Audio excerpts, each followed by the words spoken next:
So friends, we are discussing the OSCE part. This is the chest X-ray, which is showing the fibrosis in the left upper lobe. Fibrosis in the left upper lobe.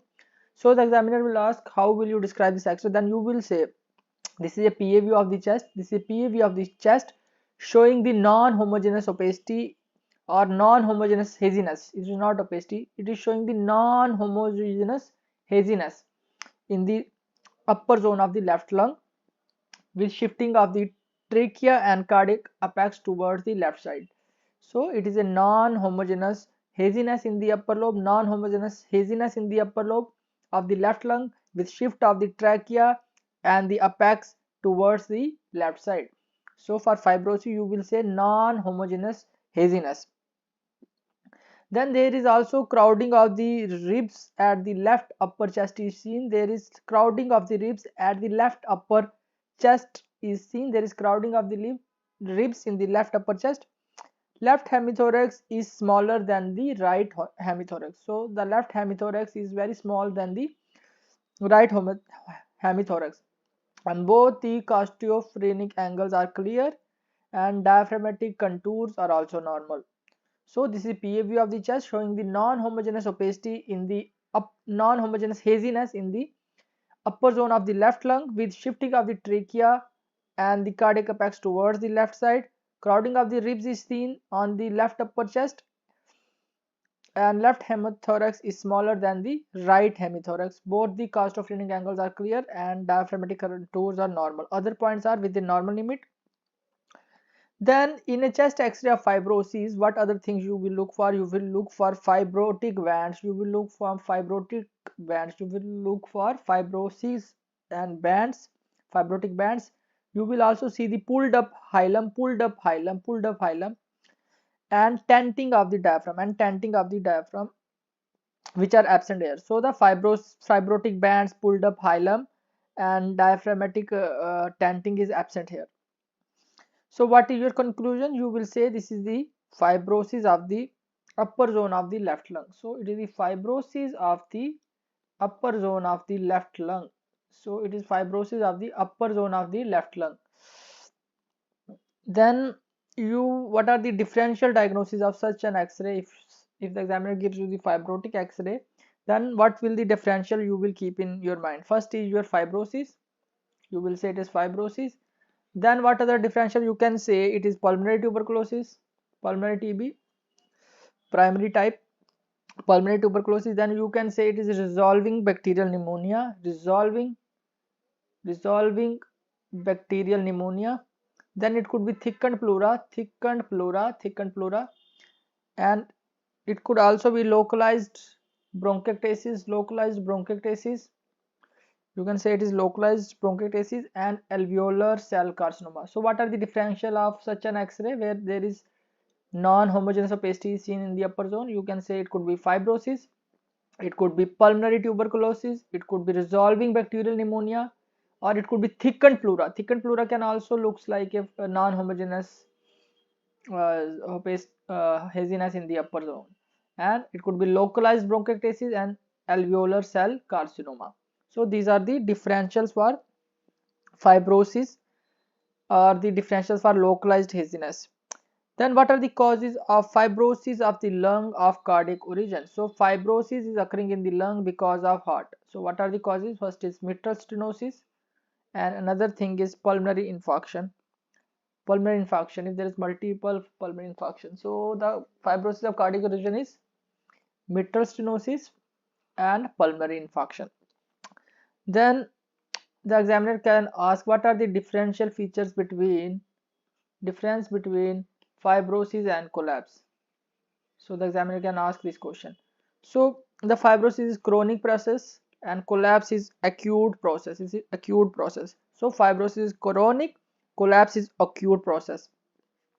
Then other difference is that chest wall is retracted in case of fibrosis, while it is flat in case of collapse. So if the chest wall is retracted, think of fibrosis, and if it is flat, think of collapse. Then the rib crowding and drooping of the shoulder is usually seen in fibrosis. So there will be crowding of ribs and drooping of shoulder, and drooping of shoulder is usually seen in fibrosis. while while the crowding of the ribs and drooping of the shoulder you can see in collapse if it is chronic. In chronic collapse you can see crowding of the ribs and drooping of the shoulder. Otherwise in acute collapse you won't find the crowding of the ribs and drooping of the shoulder. Then another very important difference, I will draw it with yellow pen. The breath sounds are reduced. The breath sounds are reduced if it is fibrosis, but it will never be absent. So breath sounds are reduced but never absent if it is fibrosis. While the breath sounds is absent if it is collapse. We find the absent breath sounds as the major bronchus sometimes get obstructed. So the in breath sounds will be absent in collapse, while it will be diminished in fibrosis. Then in fibrosis you can get added sound like crepitations. You can get crepitations are there, while since there is no breath sound so you won't get any added sound, so there will be absent. Then fibrosis is non-homogeneous. Usually fibrosis is non-homogeneous, while the if fibrosis there is non-homogeneous opacity will be there, and while in collapse there will be homogeneous opacity will be there. Homogeneous opacity will be there. Then also feature of collapse are more or less same of that of fibrosis but is of less degree. So collapse feature is also same that of fibrosis but it is of less degree. It is of less degree. So this was about the fibrosis of the lung, the X-ray of fibrosis of the lung. Now we'll discuss another X-ray. So we'll discuss another X-ray. What is this X-ray? Anyone? So this is basically tuberculous infiltration. So the examiner will ask you describe this X-ray. Then how will you describe such an X-ray? Then you will say this is PA view of the chest. This is PA view of the chest, which reveals multiple woolly opacities. Multiple woolly opacities. Multiple woolly opacities involving both the lungs. Involving both the lungs, you are getting multiple woolly opacities involving both the lungs, giving the X-ray film a moth-eaten appearance. Giving moth-eaten appearance. So you are getting multiple woolly opacities giving the X-ray moth-eaten appearance. Moth-eaten appearance. So multiple woolly opacities giving the X-ray mouth-eaten appearance. The costophrenic angles are clear, no mediastinal shift is there, and other points are within normal limit. Conclusion is it is usually pulmonary tuberculosis, the X-ray of pulmonary tuberculosis, post-primary type, possibly post-primary type. So this is pulmonary TB, probably post-primary type. This is showing the tuberculous infiltration, multiple woolly opacities in both the lung fields, resembling the moth-eaten appearance, and the diagnosis is pulmonary tuberculosis post-primary type. So this was the tuberculous infiltration. Then this you have described the X-ray of tuberculosis. Then the examiner can ask what are the differential diagnoses of such an X-rays where you are getting bilateral multiple woolly opacities. So you have to tell the differentials. This is very important. So what will you say? You will say that multiple woolly opacity we find in pulmonary TB. We discuss it. Then we can also get it in resolving bacterial pneumonia. Resolving bacterial pneumonia, you can get multiple opacities bilaterally. Resolving bacterial pneumonia, then alveolar cell carcinoma, then pulmonary edema, then fungal disease of the lung, fungal disease, and the pulmonary hemorrhage. So if you are getting bilateral woolly opacity, you have to think in this way that it could be pulmonary tuberculosis, then it could be resolving bacterial pneumonia, it could be alveolar cell carcinoma, it could be pulmonary edema, it could be fungal disease, it could be pulmonary hemorrhage. So we'll repeat again so that we can cram it. So the if you are getting bilateral shadows like this, you see the bilateral shadows, then your diagnosis could be pulmonary TB. Then it could be resolving bacterial pneumonia, bilateral shadows, and alveolar cell carcinoma, bilateral shadows, and pulmonary edema, bilateral shadows, fungal disease, and pulmonary hemorrhage. These are all the causes of bilateral woolly opacities on chest X-ray. Then what are the different radiological findings? This is very very important. Different radiological findings in pulmonary TB. What are the enumerate the pulmonary findings in X-ray finding of pulmonary TB? Then what will you say? Then you will say, as we already discussed, one that is the woolly opacities or soft fluffy opacities. Soft fluffy opacities, it is usually seen in the exudative phase. Soft fluffy opacities or woolly opacities in exudative phase. Then unilateral or bilateral apical infiltration. Unilateral or bilateral apical infiltration is there. Unilateral or bilateral apical infiltration. Then you can get dense nodular shadow which occurs in the proliferative phase. In proliferative phase you can get dense nodular shadows. Dense nodular shadows in proliferative phase. Then you can also get the Millery mottlings, Millery mottlings. Then you can get cavities which could be unilateral, bilateral or multiple. You can get cavities bilateral or multiple. Bilateral multiple cavity you can get. Then fibrocaseous lesion you can get in TB. Then reticulonodular shadow if interstitium is involved, reticulonodular shadow if interstitium is involved. Then you can also get the calcification indicating the healed disease calcification. Then tuberculoma you can get on X-ray tuberculoma which could be round or oval solitary shadow which shows round or oval solitary shadow. Then you can get bronchiectasis especially affecting the upper zone in tuberculosis, bronchiectasis of upper zone. Then involvement of the pleura and pericardium has been excluded. Pleura and pericardium has been excluded here because we are specifically finding the findings in the lungs. So what are the pulmonary TB findings in the lung? Examiner will ask, you will say you can get soft fluffy shadows or woolly opacities or soft fluffy opacities is that indicates the exudative phase. Then in proliferative phase you can get dense nodular shadow. First is soft fluffy, then dense nodular shadows in the proliferative phase. Dense nodular, remember forever, dense and nodular shadow you are getting in the proliferative phase. Then unilateral bilateral apical infiltration, very very important. Apical infiltration, it could be unilateral, it could be bilateral in tuberculosis. Unilateral bilateral apical infiltration. Then Millery mottlings, very very very important. This is very important. Out of all these, Millery mottlings you can get in tuberculosis, Millery mottlings. Then cavities you can get, which could be unilateral, which could be bilateral, multiple. Then you can get fibrocaseous lesion, cavities, fibrocaseous lesion, reticulonodular shadows, calcification indicates the healed disease. Then you can get bronchiectasis of the upper zone. Then you can get tuberculoma as well. So these are the various findings of X-ray of a tuberculous patient.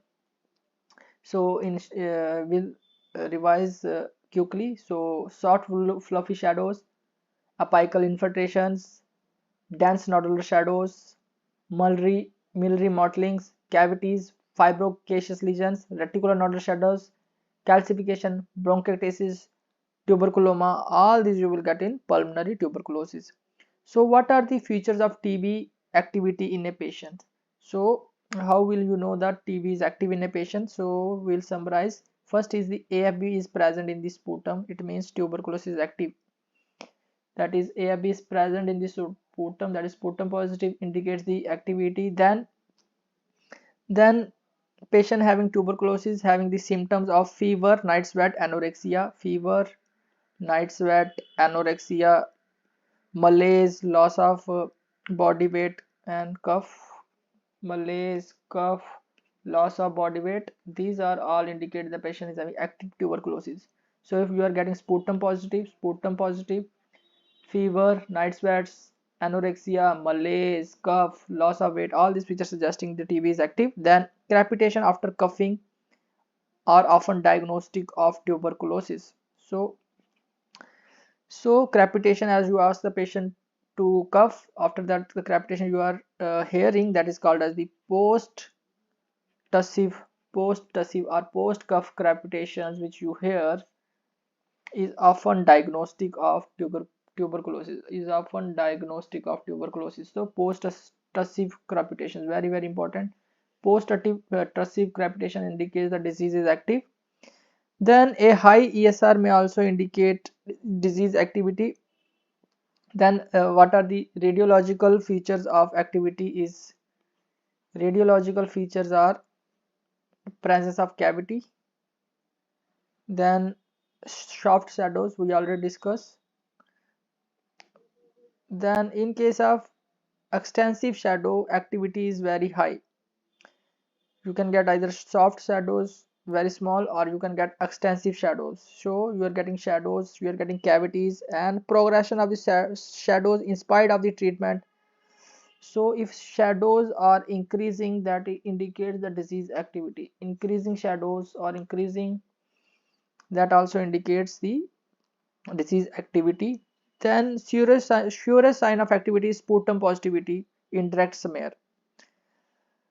Then a positive Muntax in duration more than 30 mm, Muntax positive more than 30 ml may be quite compatible with activity, also indicates the disease activity. So we'll summarize what are the disease activity. How will you know that disease is active in a patient with tuberculosis? First is the sputum, then the patient is symptomatic, then the patient is having post-tussive crepitations, then the patient having radiological features of cavity and increasing fluffy shadows, and if the Montex is more than 30 ml, that indicates the disease is active.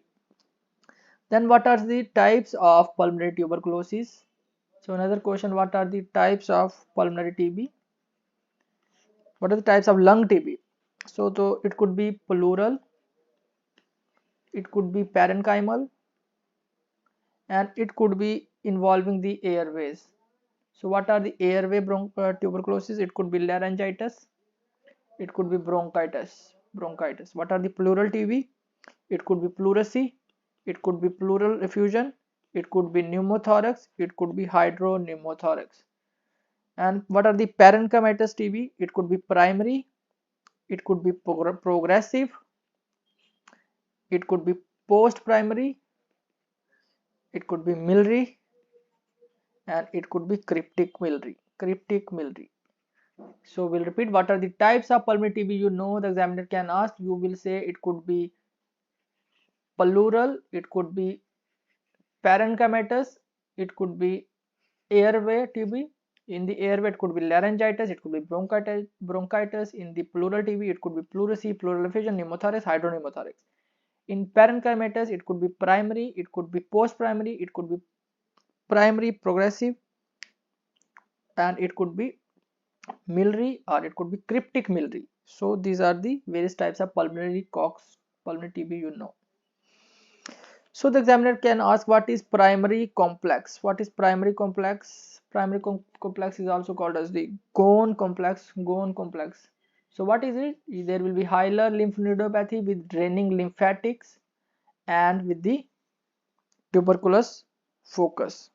Subpleural. This should be subpleural. Subpleural tuberculous focus. Subpleural tuberculous focus in the lung with draining lymphatics, and the hilar lymph node that forms your primary complex or the Ghon complex. So this is the Ghon complex. Hilar lymph node with draining lymphatics with subpleural focus, that is your primary complex or the Ghon complex. Then the examiner can ask, do you know any other types of, enumerate the types of focus in various organs of the tuberculous focus? Then what will you say? So different types of tuberculous focus, I will write it down as the space is less.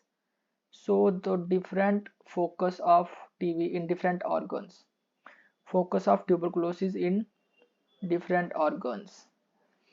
So first we'll discuss about in the lung, what are the various types of foci you will get. Suppose I will draw the lung. This is the lung. In the lung, what are the types of focus you get? As already discussed, is one is subpleural, that is the Ghosn focus. This is the Ghosn focus, subpleural. Then apical is the Ashman, A for apical, A for Ashman focus. Apical is Ashman focus. Then again subpleural focus in the upper lobe. Again subpleural focus in the upper lobe is your Simon focus. Simon focus. So what are the various lung focus? First, if it is not in the upper lobe, then it could be Ghosn focus, which is subpleural. And if it is in the upper lobe and it is subpleural, then it is Simon focus. Then if there is deep apical lobe, if there is focus, that is the Ashman focus. Ashman focus. This was about the various focus in the lung. Then there can be foci you can get in the brain. In the brain you will get rich focus. Rich focus.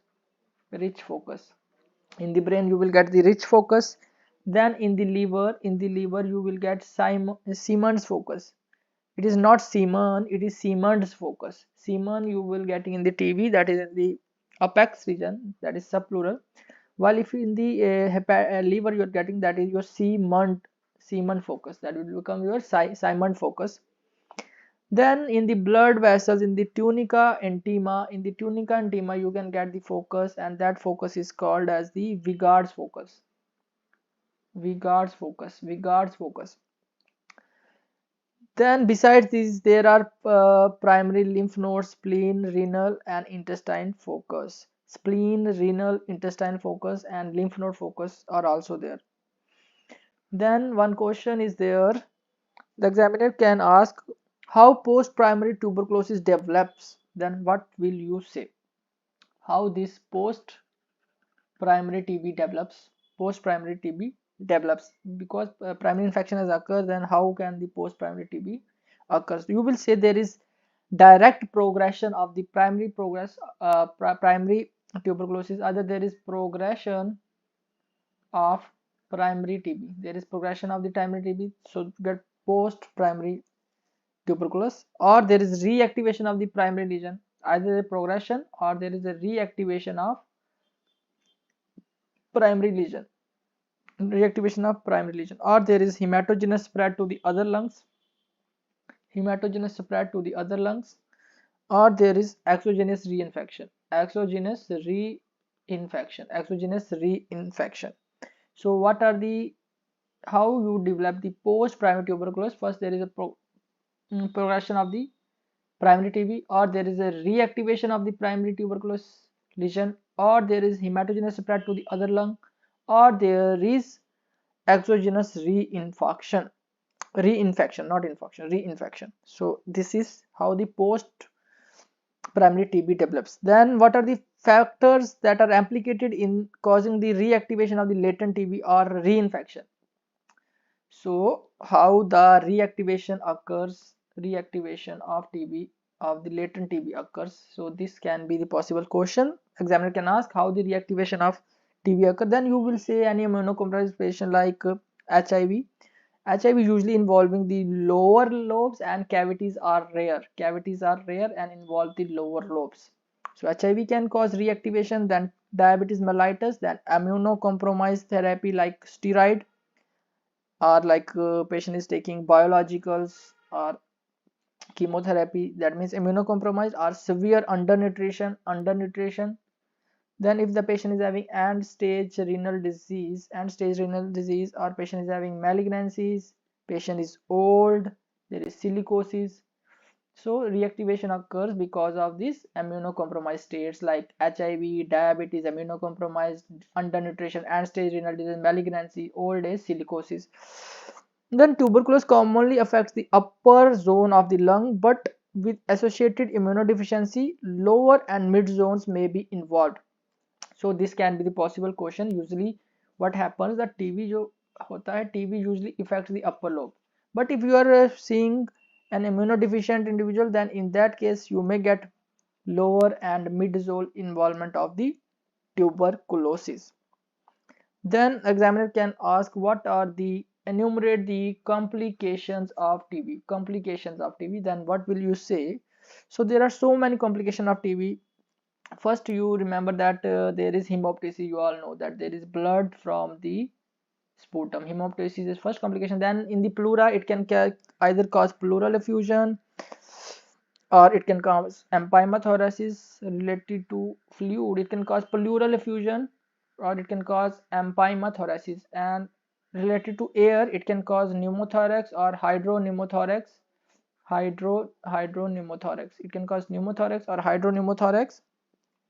Then besides this, the tuberculosis complication can be bronchiectasis, or it can cause bronchopleural fistulas. Then it can cause fibrosis of the lung. It can cause aspergilloma. It can cause cor pulmonale. It can cause spread of tuberculosis to other organs. Then it can also cause carcinoma of the lung, laryngitis, intestinal tuberculosis from the swallowed sputum. Then it can cause Ponset, polyarthritis, and amyloidosis. So there are so many complications of pulmonary TB. So there is hemoptysis, the first complication. Then if the fluid collection occurs, then there will be pleural effusion or empyema thoracis. If air gets collected, there could be pneumothorax or hydropneumothorax. Or if the patient is swallowing the sputum, then it can cause intestinal tuberculosis. Then besides this, there is risk of carcinoma of the lung. There is risk of spread of infection to the other sites, other organs. Then there can occur bronchiectasis. So these things are the complications of pulmonary TB. You have to remember. Then the examiner can ask, what is extra pulmonary tuberculosis? What is extra pulmonary tuberculosis? Then what will you say? Then you will say there are these are the extrapulmonary TB. These, what is extrapulmonary TB? You will see this is the these are the isolated sites affected by the Mycobacterium tuberculosis other than the lung. The sites which are affected by the TB other than the lung are extrapulmonary TB. Then in reactivation TB, it is basically the extrapulmonary sites which are affected by the TB, that is your extrapulmonary TB other than the lung which is infected. Then other than the lung, in reactivation tuberculosis, the pulmonary disease is 55% and extrapulmonary is 45%. If you are getting reactivation again TB, then extrapulmonary is occurring for about 45%. If reactivation is occurring, it is 45% is extrapulmonary, 55% is the pulmonary disease. The commonly affected sites in extrapulmonary TB is the lymph node with non-healing sinus over the skin, lymph node with non-healing sinus. Then it could be gastrointestinal or pericardial or genitourinary TB, gastrointestinal, genitourinary, pericardial. Then genitourinary includes the kidneys. Then nervous system, it can cause brain and meninges involvement. Then in the skeletal system, it can cause osteomyelitis. In the skeletal system, it can cause osteomyelitis or caries spine, or it can cause cold abscess. It can cause cold abscess, or it can also cause the miliary tuberculosis, extrapulmonary, adrenal Addison disease, extrapulmonary miliary tuberculosis, adrenal disease. Adrenal disease is Addison disease. Then it can involve the skin, causing the lupus vulgaris. Then in the eyes, it can cause lenticular keratoconjunctivitis, choroiditis, iritis, and disseminated tuberculosis. So what are the extrapulmonary findings of tuberculosis?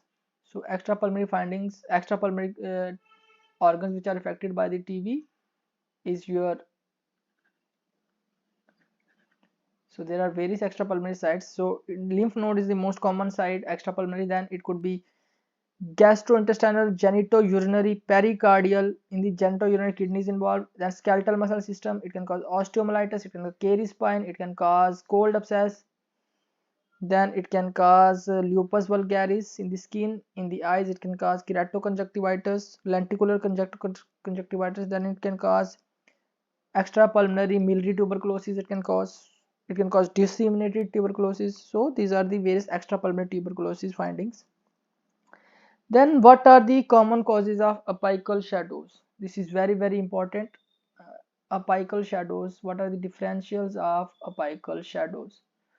So I will write it down somewhere. Here I will write it down, apical shadows. What are the causes of apical shadows? It could be tuberculosis. It could be tuberculosis. Then aspergillosis. Aspergillosis can also affect the apex. Then Pancoast tumor. Pancoast tumor. Aspergillosis apex को affect करता है. Then Pancoast tumor, TB. Then it could be bulle. Then it could be pneumothorax. Then it could be ankylosing spondylitis, upper lobe fibrosis. Ankylosing spondylitis causes upper lobe fibrosis. Then nocardia, actinomycosis, silicosis. Nocardia, actinomycosis and silicosis. Nocardia, actinomycosis and silicosis. Aspergillus upper lobe, actinomycosis upper lobe, and ankylosing spondylitis upper lobe. With 3 A's, you remember: ankylosing spondylitis, aspergillosis, then actinomycosis. They affect the upper apical lobe. Then artifacts could be there. Then sometimes old pleural thickening, pleural cap, irregular crescentic, commonly left-sided, may represent the old pleural thickening. What is pleural cap? Pleural cap is the irregular crescentic, commonly on the left side, may represent the old pleural thickening. Incidence is 7% for pleural cap. So I will again repeat, this is very important. This is must know. What are the causes of upper lobe fibrosis or upper lobe shadows? Then you will say it is tuberculosis. Then you will say 3 A's, that is aspergillosis, actinomycosis, ankylosing spondylitis. Then you will say Pancoast tumor. Then it could be bulla, it could be pneumothorax, then nocardia and silicosis. So these are the various upper lobe lesions which you see in chest x-ray. Then the examiner can ask, what is the mechanism responsible for hemoptysis in post-pulmonary TB? Hemoptysis, why does bleeding occur in TB? Then you will say there is tuberculous pneumonitis that causes the bronchial ulceration and necrosis of the adjacent wall.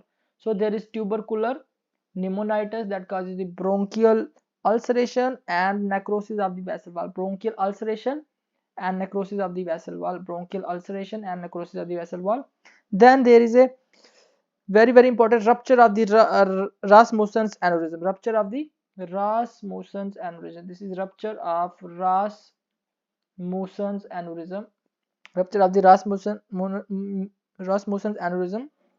This is basically the aneurysmal dilatation of the pulmonary artery. Pulmonary artery in the cavity. There is a aneurysmal dilatation of the pulmonary artery within the cavity. When this dilated pulmonary artery within the cavity gets ruptured, this aneurysm gets ruptured, then this is you say that the reason for hemoptysis. First is bronchial ulceration because of the tubercular pneumonitis. Then is rupture of the Rasmussen's aneurysm. Then invasion of the blood vessel by active tuberculous granulation tissues. So active active tuberculous granulation tissues can infiltrate or can invade the blood vessels. So active TB granulation tissues can invade the blood vessels and that can cause bleeding.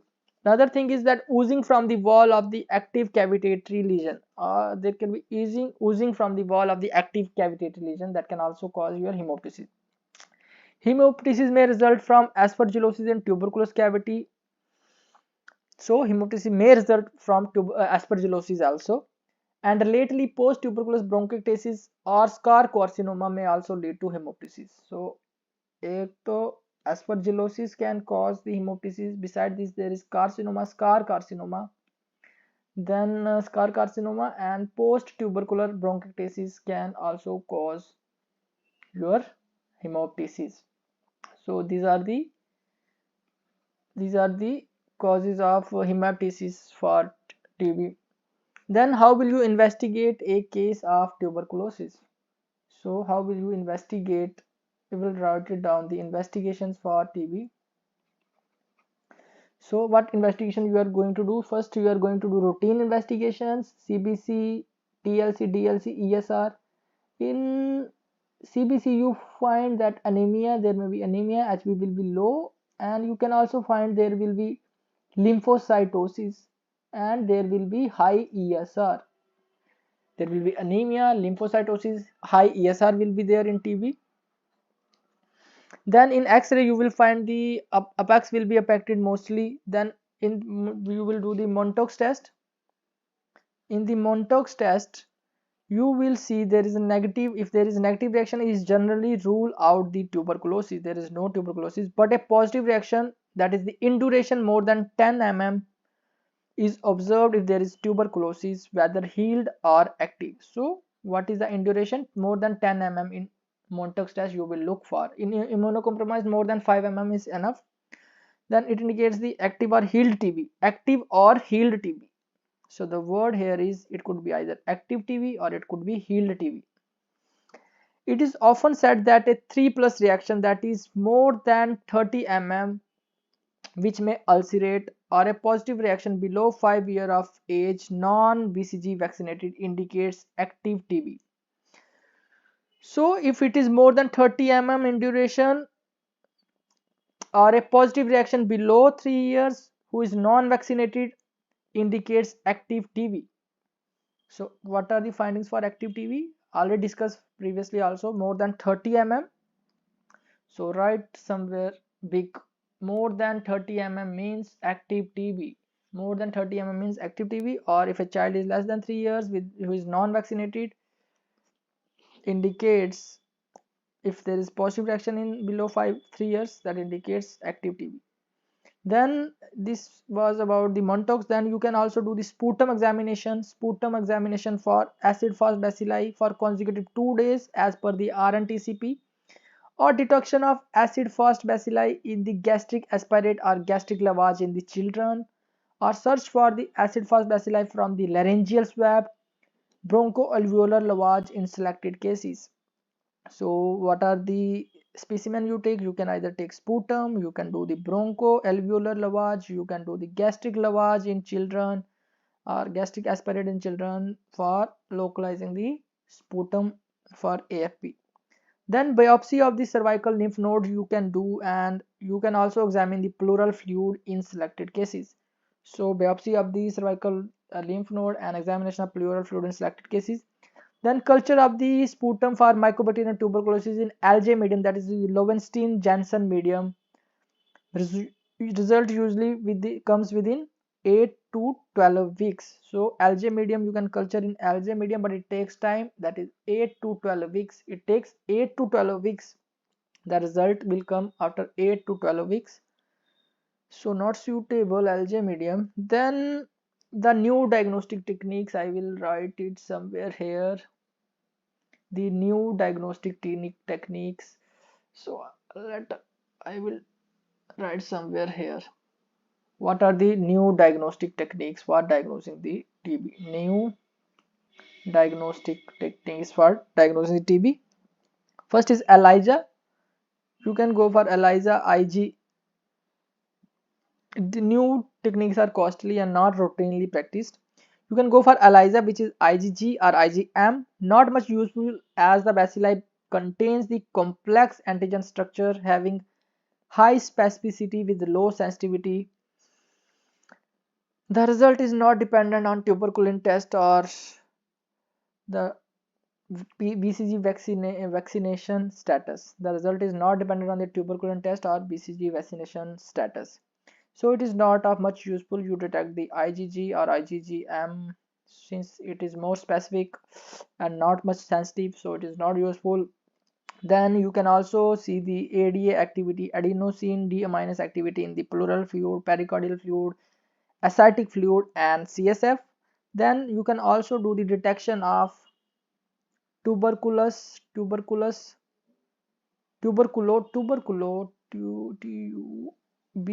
tuberculostearic acid. Detection of tuberculostearic acid also helpful.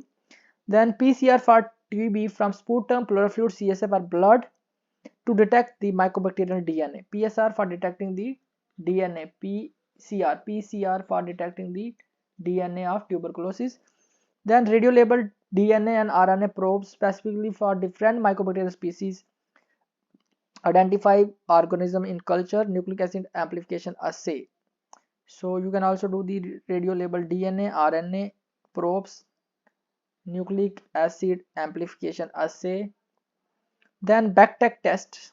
Another test is Backtech test. This is radio isometric blood culture test result occurs in 7 days.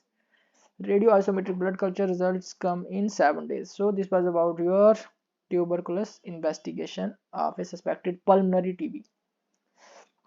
Then this is the shadow of Milroy mottling. Then examiner will ask, describe this. Then what will you say? You will say this is a PA view of the chest, which is showing this is PA view of the chest, which is showing the small discrete nodules or Milroy opacities. These are the small discrete nodules or Milroy opacities. These are small discrete nodules or Milroy opacities, mottled appearance or spotted appearance, of size 1 to 2 mm in diameter, involving all the zones of both the lungs, involving all zones of both lungs. So how will you describe? You will say this is a PA view of the chest showing the small discrete. This is PA view of the chest. This is PA view of the chest showing the small, discrete, showing the small. These are small but discrete. They are small, discrete, nodular. These are nodular, small, discrete, nodular, or millet or Milroy opacities, small, discrete, nodular or Milroy opacities of 1 to 2 mm diameter, involving all the zones of both the lungs, and also there is no mediastinal shift and both the costophrenic angles are clear. Also note there is a dense homogeneous opacity is seen in the left apex, which may be encysted pleural effusion,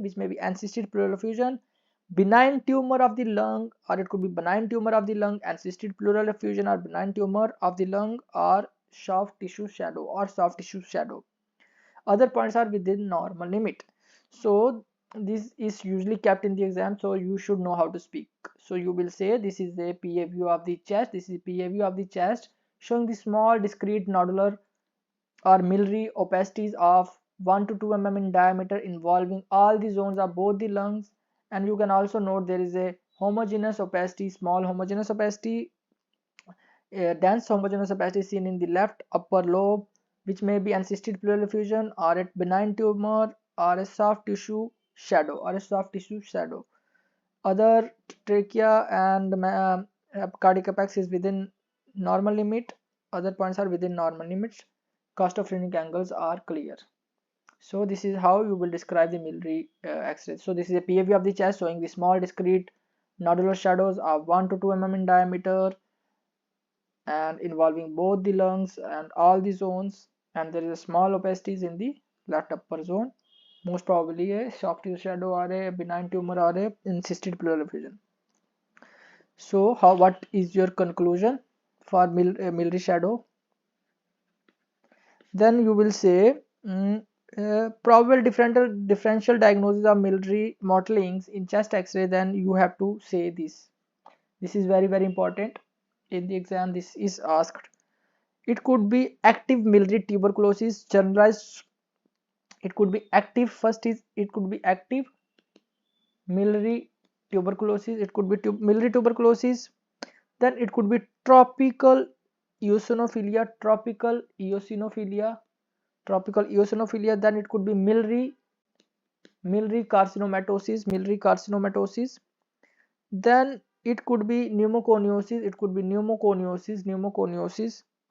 Then it could be extrinsic allergic alveolitis. Then it could be acute lymphangitis carcinomatosa. Acute lymphangitis carcinomatosa. Then it could be pulmonary hemosidrosis.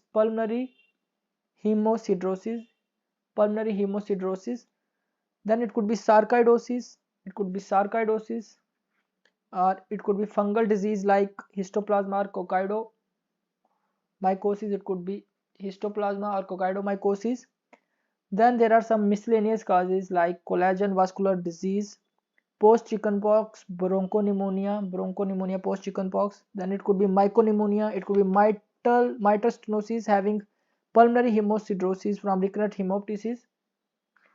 It could be mitral stenosis having recurrent hemoptysis causing the pulmonary hemosiderosis. Then it could be aspiration of the blood or vomitus. Then it could be multiple pulmonary infarction. It could be Loeffler syndrome, hyaline membrane disease, alveolar microliths, artifacts like multiple skin warts or neurofibromatosis. So there are so many causes, you can't remember all those causes. So I will tell you again, I will repeat, you should remember this pulmonary. It could be miliary tuberculosis. It could be, remember this tropical eosinophilia. Then remember this pneumoconiosis. Then remember this pulmonary hemosiderosis. Then remember this histoplasmosis and coccidomycosis. Then remember this acute lymphangitis carcinomatosis. Then allergic extrinsic allergic alveolitis. Then there will be miliary carcinomatosis. So these are so many causes: tropical eosinophilia, miliary carcinomatosis, pneumoconiosis, extrinsic allergic alveolitis, acute lymphangitis carcinomatosis, pulmonary hemosiderosis, sarcoidosis, histoplasmosis, coccidomycosis, collagen vascular disease, chickenpox for causing the bronchopneumonia. Then early lesions of miliary mottlings are often better visualized in over-penetrated PA view. So early lesion, to visualize the early lesion, there must be an over-penetrated PA view of the chest with viewing of the X-ray plate by putting a bright light behind. You can put the bright light behind and you can see the X-ray, and it should be over-penetrated for better visualization of the early lesion of the miliary mottlings. The nodular shadows of miliary mottlings are detected earlier in CT scan than plain radiograph. So CT scan is better delineates this miliary mottling as compared to the X-ray. For detecting the early findings, you can have the over-penetrated films better show the mottlings, and you can also put the bright light behind the X-ray. Then again I will focus what are the causes of miliary shadows on X-ray. This can be asked. So remember this miliary TB, you have to add on the other things, like you can add this, you can add the tropical eosinophilia, you add histoplasmosis and coccidomycosis, you add the pulmonary hemosiderosis, at least you add this much. So this is miliary TB, So what are the causes of other miliary shadows? So you will add on this, you add the tropical eosinophilia, you add the pulmonary hemosiderosis, you add the histoplasmosis, coccidomycosis. Besides this, if you can remember, the this miliary carcinomatosis. You can remember pneumoconiosis is also important. You have to add on this on miliary findings. You can get the pneumoconiosis. Then extrinsic allergic alveolitis, acute lymphangitis carcinomatosis, sarcoidosis, collagen vascular disease. So this has to be remembered. Then you have to say that if it is acute miliary tuberculosis, it is usually generalized. If you are thinking that it is a shadow of miliary tuberculosis, then it should be generalized, uniform size, smaller shadows, usually hilar lymph nodes are not affected and common in children, and upper zones are always involved in miliary tuberculosis. But if it is tropical eosinophilia, usually involving the mid and the lower zone, and it is non-uniform, large shadows with hilar involvement is there, person of any age will be affected. So you can confuse between the miliary shadows between tropical eosinophilia and miliary shadows. Then how will you decide that it is miliary or tropical eosinophilia? Whether it is miliary or tropical eosinophilia. So where is hilar lymph node involved? Here will be hilar involved. Here will here in miliary hilar is not involved, while in tropical eosinophilia hilar involvement will be there. Hilar node involvement will be there, and also this miliary TB affects the upper zone mostly, while the tropical eosinophilia involves the mid and lower zone, mid and lower zone. And also you note that this is common in children. This is miliary tuberculosis common in children, while tropical eosinophilia can infect any age can be affected. So remember, if a hilar node is involved, it is tropical, not miliary. And if the mid and the lower zone is involved, it is tropical, and if upper zone is miliary. If children are affected, miliary. If any age affected, is tropical eosinophilia. Then the shadows are even larger here. Here the shadows are larger as compared to miliary shadows. Also note that in pneumoconiosis their shadow size is 3 to 5 mm. 3 to 5 mm. Then acute lymphangitis carcinomatosis, if it is a form of metastatic carcinoma where the pulmonary lymphatics are invaded and are often blocked by malignant cells. 2 to 3 mm nodules with thickening of the pulmonary septa, curly A and curly B lines, may be the primary source of bronchus, stomach, colon or prostate. So what is acute lymphangitis carcinomatosis? What is acute lymphangitis carcinomatosis? Acute lymphangitis carcinomatosis can also cause the miliary shadows. So what is it? It is a form of metastatic cancer. It is a metastatic cancer where the pulmonary lymphatics are invaded. Here it is a metastatic cancer, and here the lung lymphatics are invaded. Pulmonary lymphatics are invaded, and these lymphatics are blocked by malignant cells. So what is acute lymphangitis carcinomatosis? It is a metastatic carcinoma where the pulmonary lymphatics are blocked. There are nodules with thickening of the pulmonary septa. There are nodules, there is thickening of the pulmonary septa. Nodules are formed and there is thickening of the, what is the size of nodule? 2 to 3 mm, and there is thickening of the pulmonary septa. And the primary source of this acute lymphangitis carcinomatosis is the bronchus, stomach, breast, colon, prostate. Breast, colon, prostate. Then sarcoidosis spare the apices, but hilar nodes may be enlarged. These shadows of sarcoidosis, larger shadows are there. Then again, very important question, that is your why they are called millet. You will say the size is the 1 to 5 mm miliary mimic miliary seeds. That is why this type of shadows are known as miliary mottlings. So 1 to 2 mm of miliary opacities mimic millet seeds. They mimic the millet seeds, so they are called as the miliary tuberculosis. They mimic the shadows, mimic the miliary sheets, so they are called as the miliary mottlings. Then what are the causes of calcification on chest x-ray? Very important question. So either calcification occur in the lung, it can occur in the pleura, it can occur in the heart, it can occur in the mediastinum, and lastly it can occur in the chest wall. This is your chest wall, this is mediastinum, this is heart, this is lung. So what are the causes of pleural calcification? You will say TB, asbestosis, empyema, thoracis. TB, asbestosis, empyema, thoracis. These are the calcification in the pleura. TB, asbestosis, and empyema, thoracis. What are the causes on the heart? It could be constrictive pericarditis, where pericardial calcification you will see. Then the calcification of the heart valves, especially mitral and aortic valve calcification you see pericardial calcifications.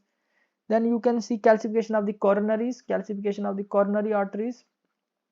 Then you can also see the calcification of the aortic arch. Then in mediastinal you will see calcification because of the lymphadenopathy from the tuberculosis or sarcoidosis. Lymph node can undergo calcification from TB or from the sarcoid. They can undergo calcification. Then in the chest wall you will see the cartilage calcification, costal cartilage calcification, 3 C's for chest. In the chest, costal cartilage calcification, cervical or axillary node lymph node calcification. Then nipples in females undergo calcification. Then there are phleboliths. Then ganniworm in soft tissue artifact could be there. Ganniworm in soft artifact could be there. Then in this is very important, lung calcifications you will now talk about. The lung calcification, the commonest is the tuberculosis. Commonest is the lung calcification. Commonest is TB. Then other causes for calcification is the histoplasmosis. Then hematomas which are called as the popcorn calcification. Hematomas, popcorn calcification. Then in silicosis you will get this egg shell calcification. In silicosis you will get the egg cell calcification in silicosis. Then besides this, hemosiderosis from recurrent hemoptysis can undergo calcification. Then lung abscess, hemosiderosis, lung abscess can also undergo calcification. Then alveolar microliths, like in the chest there was phleboliths. Similarly here in the lung there is a alveolar microliths. So what are the causes of calcification in the pleura? The examiner can ask what are the causes of calcification in the pleura. You will immediately say it could be tuberculosis, it could be asbestosis, it could be empyema thoracis. Then examiner say what are the causes of calcification in the heart. You will say constrictive pericarditis, valve calcification, and calcification of the coronaries. Then examiner what are the causes of mediastinal calcification. You will say there will be lymph node calcification from TB or sarcoidosis. Then what are the causes of chest wall calcification. You will say costal cartilage calcification can occur, cervical and axillary lymph nodes can undergo calcification. Then nipples in females undergo calcification. Then phleboliths are also the cause of calcification. Then in the lung the cause of calcification could be tuberculosis, then histoplasmosis, hematomas where popcorn calcification, silicosis where the eggshell calcification, then alveolar microliths.